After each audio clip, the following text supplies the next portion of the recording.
2013 está chegando ao fim, um ano que para muitos, a exemplo da nossa Associação Chapecoense de Futebol, foi bom, afinal garantiu o tão sonhado acesso à Série A do Campeonato Brasileiro. Para outros, um ano bom no amor, no dinheiro, na saúde, no trabalho e no sucesso. Para saber como vai ser 2014, a gente vai conversar com o terapeuta holístico espiritual Sadi de Bará, que vai contar para a gente um pouquinho do histórico da religião e também as previsões para 2014. Vem comigo!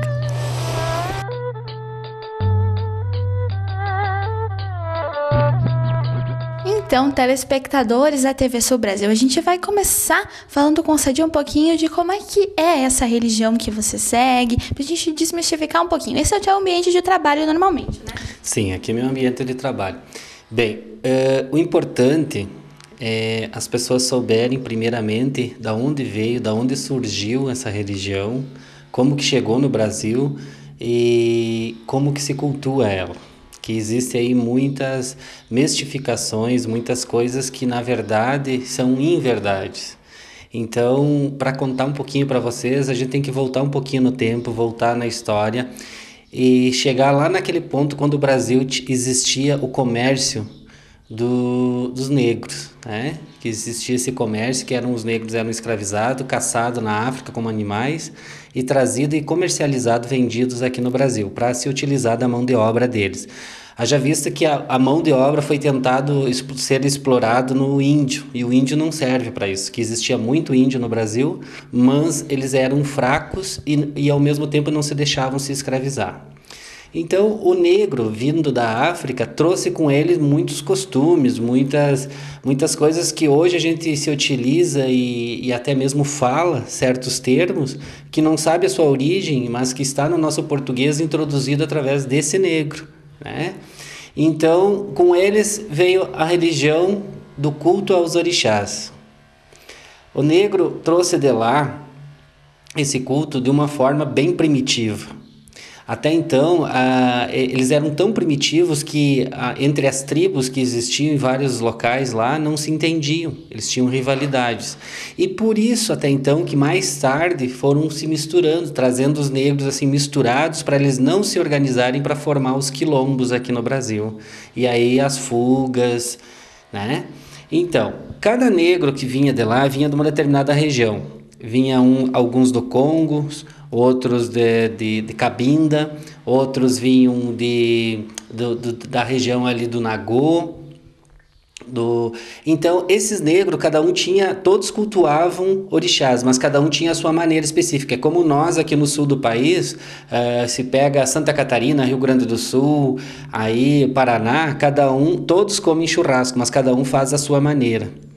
E aí, então, que hoje as casas de religião que existem, principalmente na região concentrada, mas na região de Porto Alegre, existem suas denominações, que são suas raízes, há casas que cultuam o orixá através do braço de Jeje, de Jexá, de Nagô e de Cabinda. Eu sou de Cabinda, com muito orgulho, porque é uma nação assim que começou muito pobre, muito pequeno em tudo, e hoje é uma nação afro muito forte na nossa região ali de Porto Alegre, né? Então, qual é a minha raiz dentro da Cabinda? A minha raiz dentro da Cabinda eu sou feito pelo pai Carlos de Aganju, de São Leopoldo, que é filho do pai Cleon de Oxalá, que é um ícone no Rio Grande do Sul também, que tem aí uns 50, 60 anos de culto ao orixá. Ele está hoje com seus 74, 75 anos, já nasceu propriamente dentro da nação. O pai Cleon, ele foi feito pela afinada mãe Palmira de Oxum Pandá. E a mãe Palmira foi feito pelo Valdemar do Xangô Camucá. O Valdemar era o príncipe negro que veio diretamente da África e trouxe o braço, a nação Cabinda, para dentro do Rio Grande do Sul. Foi quem sentou o Bará no mercado público, né? Então, nós obedecemos muito isso, essa hierarquia, obedecemos muito esse fundamento de ser passado, de honrar e cultuar nosso antepassado. Haja vista que a Cabinda, primeiro ela sofreu uma discriminação por um lado que nós cultuamos o antepassado, ou seja, o Egum. E para nós é um orgulho porque nós entendemos que uma árvore ela vai crescendo, gera seus frutos, gera as suas folhas e vai renovando as suas folhas e vão caindo. Mas essas folhas, esses frutos não podem ser esquecidos porque eles vão gerar adubo e vão fortalecer mais a árvore para vir novos frutos. Então assim nós fazemos, nós cultuamos todas aquelas pessoas, irmãos, pais, tios de religião que vão desencarnando, que vão passando para um outro plano, para Orum, junto com o seu orixá, nós continuamos ainda cultuando eles, agradecendo eles, saudando eles, de uma forma assim muito respeitosa e muito carinhosa, digamos assim. Então essa é a diferença que tem da nossa nação propriamente. Existem outras diferenças que são pequenas, mas que é a maior que difere, assim, que dá a diferença entre Jexá, Jeje, Oió, né? Que são outros braços de outros cantos da África que trouxeram o culto ao orixá para dentro do Brasil e propriamente na nossa região mais concentrada aqui no sul do país, né? Então, por isso que a gente se utiliza aqui no sul do país, de que nação você é. Você cultua que, eu sou do Batuque, sou da nação. Já quando você pega de São Paulo para cima no país, eles já usam o termo direto candomblé. E nós aqui no Rio Grande do Sul, é assim, apesar de ser muito parecido, mas nós não cultuamos o candomblé, nós cultuamos o orixá através da nação, através do batuque. Né? Então isso tem que deixar bem claro para as pessoas. O que é orixá? Tá? Existe aí 1000 títulos para o orixá, 1000 histórias que na verdade são histórias assim inverdades, tá? Orixá nada mais é do que a sua energia pura, a energia pura da natureza, conforme o seu reino. E essa energia pura conforme o seu reino, para nós, nada mais é do que uma centelha de Deus. Por exemplo, popularmente mais conhecida do que a Mãe Iemanjá. O orixá para nós não tem uma forma física, uma imagem do catolicismo associado.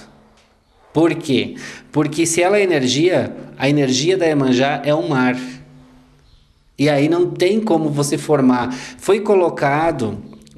Com o passar dos anos, foi colocada aquela imagem de uma mulher dos cabelos pretos andando sobre o mar, com umas pérolas nas mãos, para a pessoa ter uma simbologia de definir no que você está cultuando, para definir que aquilo representa o mar. Mas nós da nação, nós que cultuamos o orixá, nós sabemos assim, que nós cultuamos o mar. Iemanjá para nós é o mar. Na Umbanda, que a Umbanda teve a sua formação de 4 troncos, que foi os ritos de pagelança, que é os ritos do índio, né? Folhas, ervas, todo esse conhecimento. Mais o tronco do catolicismo, que entrou aí as imagens do santo da católica. E aí teve também os ritos da nação, que é onde entrou o seu atabaque, entrou, digamos assim, os pontos cantados, que são as rezas, mas que para chamada, né? Mas que na verdade para nós, na nação, a gente canta essas rezas em Yorubá, e na Umbanda se canta em português. E teve o último tronco, que é o kardecismo, né? Que é a filosofia de Allan Kardec, que é a doutrina do espírito, ou seja, você se doa a tua matéria a um guia de luz, a uma entidade, a um mentor, para ajudar um terceiro, para ambos evoluírem através desta caridade. Então, desses 4 troncos, né, a pagelança, o catolicismo, né, os ritos de nação e o kardecismo, nasceu a Umbanda no Brasil. Que todo mundo diz que o país é laico, que não tem uma religião, mas que desses 4 troncos se formou, que eu digo que é a religião mãe do Brasil, né? Falando mais um pouquinho também da Umbanda, a Umbanda se cultua guias, caboclos, ninfas, sereias, né? Não se cultua o orixá direto como nós já cultuamos diretamente o orixá. Também para dar um exemplo assim, para que as pessoas entendam por que da introdução do santo da católica na Umbanda. A introdução foi porque quando os negros eram trazidos da África para cá e o catolicismo estava muito forte, não se podia se cultuar nada a não ser que fosse o catolicismo, né? Então, qualquer pessoa que fosse cultuar outra coisa era taxado como bruxo, era taxado como estava se cultuando alguma coisa do mal. E aí ia para a fogueira e acontecia tudo que a gente sabe aí que está na história escrito. Então o negro achou uma maneira assim de cultuar o seu orixá. Nós temos assim, representando cada orixá, uma pedra que nós chamamos de Okutá ou Otá. Tá? Então, nessa pedra a gente faz todos os ritos, que é ali que se armazena toda a energia do orixá. É o nosso símbolo, a nossa porta de ligação para com o orixá. E o negro, com cada pedra dessa, ou cada okutá dessa, associou a uma imagem do santo da católica. Ou seja, eles se utilizavam de imagens, as mais comuns, e o mais comum de se utilizar era em madeira, ocada por dentro, e dentro dessa imagem se colocava o okutá. E aí eles depositavam oferendas, eles batiam cabeça, eles faziam suas saudações, seus cantos, e os senhores do engenho, o homem branco propriamente dito, né, ele achava assim, não, essa é a maneira deles cultuar a católica, cultuar nossos santos da católica. Só que ali estava, na verdade, o orixá dentro, o símbolo do orixá dentro do santo da católica. E aí nasceu a expressão santinha do pau oco, quando as pessoas às vezes usam para com as outras, fulano é santinha do pau oco. Na verdade é porque nasceu daí, que por fora é uma coisa e por dentro é outra, né? Que se acredita. Bom, então, a Umbanda é isso. Quem organizou a Umbanda foi Zélio de Moraes, né? Eu acredito que não foi ele que fez o santo, mas não foi ele que fez a Umbanda, mas sim foi ele que organizou essa Umbanda através do Caboclo Sete Encruzilhadas, né?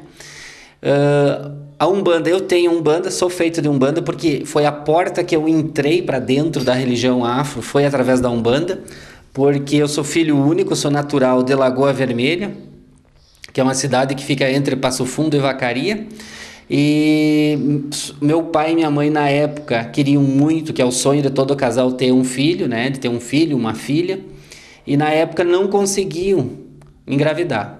E aí buscaram os recursos, que foi a cidade que tinha mais desenvolvimento, era Passo Fundo. Passo Fundo, fizeram o tratamento, não adiantou, aí foram para Caxias do Sul. Caxias ficaram sabendo da situação deles e já encaminharam direto para Porto Alegre.